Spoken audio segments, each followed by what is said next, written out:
Hi guys, இதுதான் என்னோட brother வீடு. ஸோ வாங்க அவனை போய் நம்ம சர்ப்ரைஸ் பண்ணலாம்.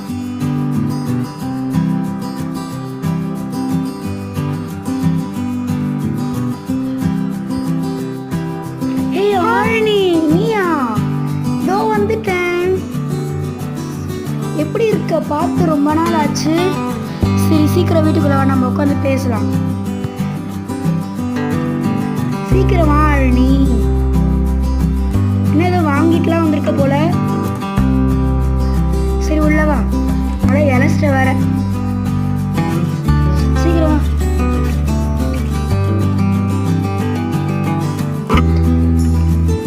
ஹே தர்ஷன், உனக்காக நான் நிறைய கிஃப்ட்ஸ் அண்ட் இதெல்லாம் வாங்கிட்டு வந்துருக்கேன் பாரு. ஹே இது அந்த கவுண்ட் அண்ட் வேர்ட் கேம் தானே? ஹே இது டிடெக்டிவ் செட். இது ரொம்ப நாளாக வாங்கணும்னு நினச்சிட்டு இருந்தேன். இது உங்களுக்கு பிடிச்சிருந்ததுன்னா லைக் பண்ணுங்கள், கமெண்ட் பண்ணுங்கள், ஷேர் பண்ணுங்கள், சப்ஸ்கிரைப் பண்ணுங்கள். இது அடுத்த வீடியோவில் அன்பாக்சிங் பண்ணுற மாதிரி.